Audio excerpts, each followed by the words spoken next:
කුරුණෑගල නගරයේ ඉඳලා දඹුල්ල පාරේ කිලෝමීටර 10කට ආසන්න දුරක් ගමන් කරද්දී මුණ ගැහෙන යකල්ල හන්දියෙන් වම් අත පැත්තට හැරෙන මේ පාර කුඹුරු යායන් කුඩා වැව් දිය දහරාවන් පිරුණු ගම්මාන පහු කරගෙන මහා මූකලන් න්‍යාය හරහා ඉදිරියට ඇදෙනවා. මහා මූකලන් න්‍යාය පහු කරගෙන මේ මාර්ගයෙන්ම යන්න පුළුවන් පහළ පේද්දව ගම්මානයේ පිහිටලා තියෙන ලංකාවේ බුදු සමය පැතිර ගිය මුල් සමයේදීම ආරම්භ වුණු බව කියවෙන එක් විහාරස්ථානයකට. ඒ වගේම අපේ ඉතිහාස කතා අතර වැදගත් තැනක් හිමිවන කතා පුවතක් වන මලියදේව මහරහතන් වහන්සේ සුළුගුළු උපාසකතුමා සමග දෙව්ලොව වැඩම කළ සිදුවීම හා සම්බන්ධ මෙම විහාරස්ථානය තමයි සුළුගල් රජමහා විහාරය. යකල්ල හන්දියෙන් හැරිලා කිලෝමීටර 9ක විතර දුරකිනුයි මේ විහාරය පිහිටලා තියෙන්නේ.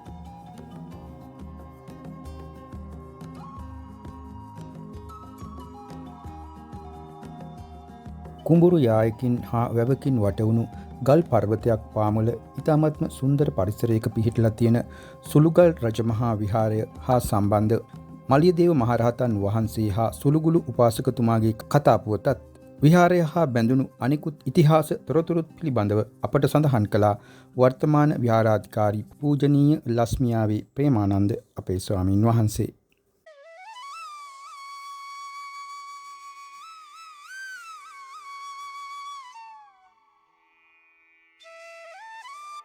උපාසකතුමා දක්ෂ වෛද්‍යවරයෙක්. ඒ දක්ෂ වෛද්‍යවරයා බෙහෙත් කරනවා. ඊපස්සේ ඒ වෙනකොට වට්ටාරමේ වැඩ ඉඳලා තියෙනවා මේ මලියදේව මහරහතන් වහන්සේ.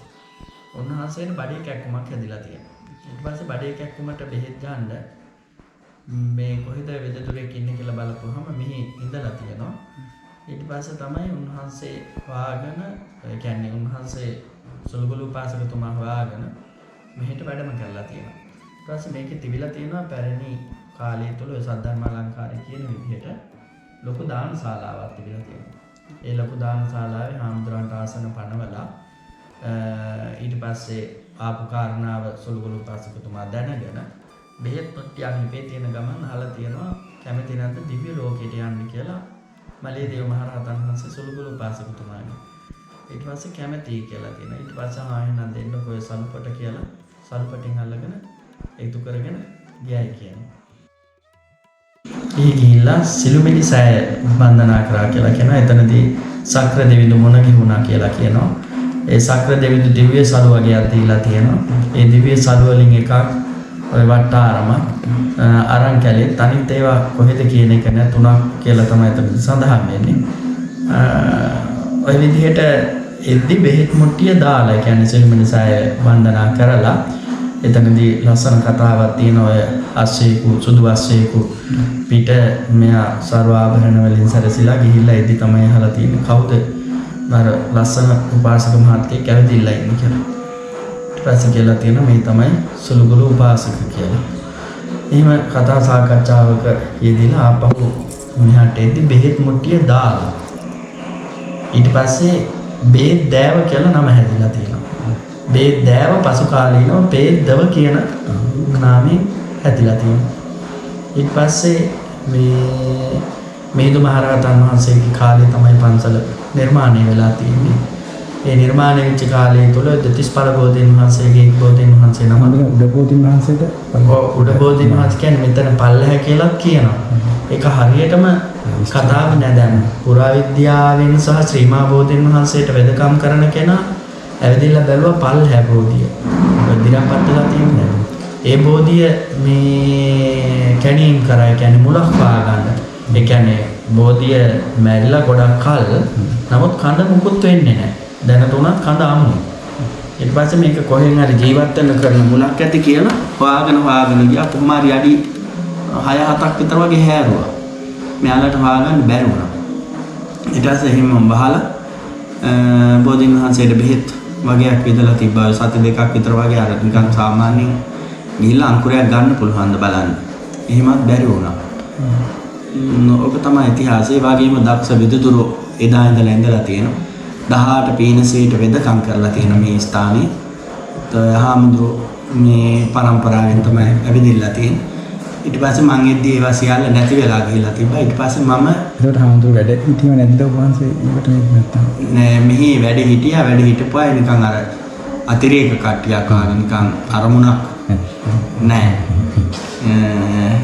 ඒ කාලය තුල සම්පූර්ණ පන්සල වල් වැදලා මේ පැත්තේ හිම ගන්න දෙයක් නෑ ඒ කාලේ. ඊට පස්සේ මම 99 වසරේ මෙහාට එනවා. 99 වසරේ ආවට පස්සේ ඒ කියන්නේ මේක දේවාලගම් පනත යටතේ ක්‍රියාත්මක වෙන පන්සලක් හින්දා මට බාරකාරත්වය දුන්නේ නැහැ. මම නිකන් ඇවිදilla හිටියා. ඉතින් මට 2014 බාරකාර පදවිය ලැබෙනවා. ඒ ලැබුණු තැන ඉඳලා තමයි මේ සියලු දේවල් හදලා පූජා කරලා දැන් මේ විදිහේ පන්සලක් බවට නිර්මාණය කරලා තියෙනවා. ඒ වගේම මේකේ සෙනසුරාදා බදාදා පූජාව තියෙනවා. ඔය සුවන වෙන හිසේ කැක්කුම, පීනස් සමාරුව, ඊට පස්සේ යක්ෂ පෙරේත වගේ දේවල්. ඒ දේවල් වලට එනවා. දැන් මේ සියලු දෙනා සනීප වෙලා යනවා. ඉතින් මේ ගිහිල්ලා ඉතින් ඒගොල්ලෝ ඔය දෙන සුළු ආධාර මුදල් වලින් තමයි මේ විහාරස්ථානේ මේ විදිහට සංස්කරණය කරගෙන අලුතින් දේවල් හදාගෙන දැනුත් අර ගන්ටාර කුල්න අපේ තිබිච්ච ගන්ටාර කුල්න කැඩුනා. ගල් පොත්තක් වැටිලා. ඊට පස්සේ ඒ වැටුණාට පස්සේ දැන් ඒක හිමම තියනවා තව. නමුත් මෙතන එක හදන වරක ගන්න බෑනේ. මෙතන එක හදාගෙන යනවා.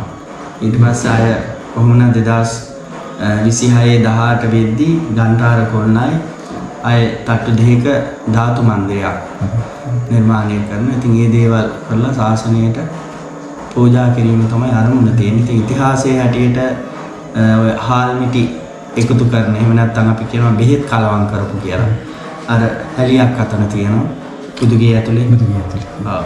ඒ හැලියේ තියෙනවා. ඊට පස්සේ බෙහෙත් තඹුරුවා කියන ඉතින් ගල් හැමතැනම තියෙනවා. ඊට පස්සේ මේකේ තියෙනවා අර ඉස්සර පපුරාණී මේ කණු දාන්න ගල් මේ විදලා දාලා තියෙන ඒ වගේ ගල් කණු තියෙනවා. මුල් ආරම්භයේ සඳකඩ පහන් පාදම් වගේ ගල් පාදම් වගේ පාදම්.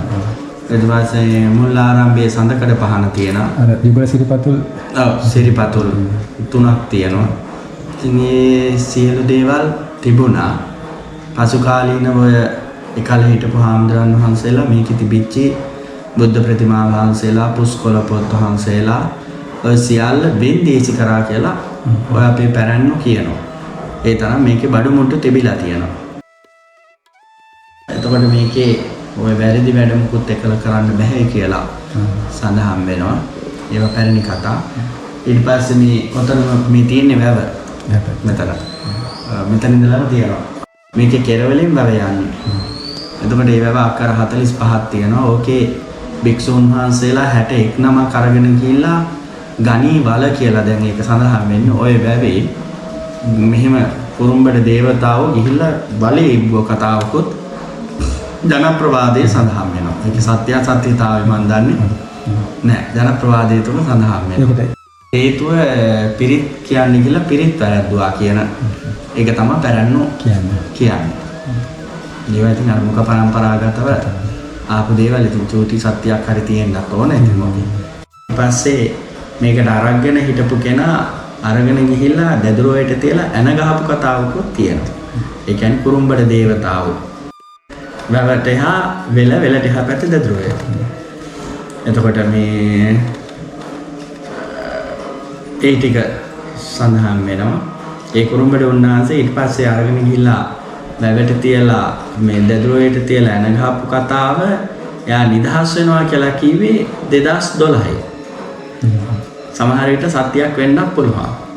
ඒ කියන්නේ 2012 මං අර පැරණි සංඝාවාසයේ කාමරයක් හැදුවා. ඒ කාමරේ හැදුවට මට ඒක ඉන්න දුන්නේ නැහැ. මම ඇවිදලා බය කරා. පළවෙනි දවසේම මං කාමරෙන් එළියට දැම්මා. විශාල ගල් පර්වතයෙන් පතුරක් ගැලවී කඩා වැටීම නිසා විහාර මන්දිරයේ කොටසකට සහ ගන්ටාර කුළුණට හානි සිදු වෙලා තියෙනවා මේ ආකාරයට. ඒ වගේම අතීතයේදී බෙහෙත් ඇඹරීම සඳහා භාවිතා කළායයි සැලකෙන ඇඹරුම් ගලක් දැක ගන්න ලැබෙනවා විහාර මන්දිරයට නුදුරින්. විහාර භූමිය තුල දැකගත හැකි යුගල සිරිපතුල් ගල් අතරින් දෙකක් බෝධීන් වහන්සේලා දෙනම අසල මල් ආසන ලෙස සකස් කර ඇති ආකාරය දැකගත හැකි වෙනවා. මේ යුගල සිරිපතුල්ගල් විහාරයේ ඉතිහාසය කියාපාන වැදගත් සාක්ෂි හැටියට සැලකිය හැකියි. මෑත කාලයේ විශේෂිත ඉදිකිරීමක් හැටියට මලියදේව මහරහතන් වහන්සේට සුළුගුළු උපාසකතුමන් විසින් ඖෂධ පිළිගන්වන ආකාරය මූර්තිමත් කර තිබෙනවා විහාර භූමියේ ගල් කුලක් මත ඉදිකරන ලද කුඩා කුටියක. ජනප්‍රවාදයේ අහන්න ලැබෙන තවත් කතාවක කියවෙනවා මෙහි සිට දොළුකන්ද පාමුල අරංකලේ ආරණ්‍ය දක්වා විහිදෙන උමගක් තිබුණු බව. ඒ උමග පටන් ගන්නේ දැනට විහාරය පිහිටි ගල්ලෙන තුලින් බවත් විහාර මන්දිරය තුල ප්‍රධාන බුදු පිළිම වහන්සේ නිර්මාණය කර තිබෙන්නේ ඒ උමග වැසෙන පරිදි බවත් කියවෙනවා. කලකට පෙර එක් ස්වාමීන් වහන්සේ නමකුත් ගිහි පුද්ගලයන් දෙදෙනෙකුත් මේ උමගට ඇතුල් වුණත් ඔවුන් ආපසු නොපැමිණි බවටත් කතාවක් අහන්න ලැබෙනවා. මේ උමං දොරටුවෙන් කොටසක් අදත් දැක ගන්න ලැබෙනවා ප්‍රධාන හිටි බුද්ධ ප්‍රතිමා වහන්සේටත් සැතපෙන බුද්ධ ප්‍රතිමා වහන්සේගේ ප්‍රතිමාවටත් අතරින්. මේ උමග අද වන විට විශාල වශයෙන් නාගයින් ඇතුළු සර්පයින් ගැවසෙන තැනක් බව දැනගන්න ලැබෙනවා. ලෙන් විහාරයට පිටතින් ගෘහය තුලම දැකගන්න ලැබෙනවා අතීතයේ පටන් බෙහෙත් ආදිය කලවම් කිරීමට යොදාගත් බව කියවෙන පාත්‍රයක හැඩයට සමාන හැලියක්. ජනප්‍රවාදයේ සඳහන් වන ආකාරයට මෙය සුළුගුළු උපාසකතුමාගේ කාලයේ පටන්ම බොහෝ ඖෂධ කලවම් කිරීම සඳහා යොදාගෙන තිබෙනවා. විහාරයට පසුබිමෙහි මහා තාප්පයක් සේ දිස්වන ගල් පර්වතයට නැගීම සඳහා එහි පිටුපසින් පියගැට පෙළ සකස් කර තිබෙනවා. ඒ යන අතරේ දැක ගන්න ලැබෙනවා ගල් පර්වතයේ පහළ කොටසේ ගල් තලාවක් මත ඉදි කරලා තියෙන පත්තිනි දේවාලය. බොහොම ලස්සන නිස්කලංක වටපිටාවක් සහිත ස්ථානයකයි මේ දේවාලය ඉදි කරලා තියෙන්නේ.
ගල් පර්වතයේ මුදුන දක්වා එක එල්ලේ නැග්මක් ඇති නිසා යාමට අපහසු තැන්වල ආධාරක සහිතව පියගැට පෙළ නිර්මාණය කරලා තියෙනවා.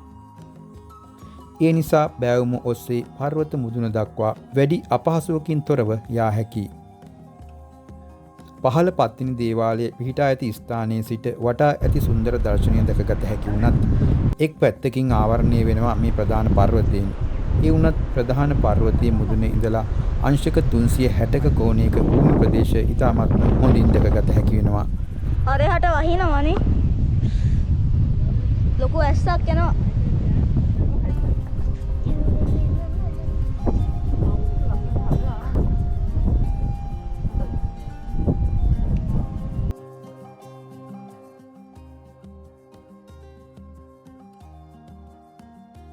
ප්‍රධාන වශයෙන්ම පේද්දව කන්ද, ඊටත් ඈතින් දොළු කන්ද, යක්දෙස්සාගල වැනි කඳු වැටි වලින් වට වී පවතින සුළුගල් විහාරයේ ගල් පර්වතය එක් පැත්තකින් වට වී පවතින්නේ වැවකින්.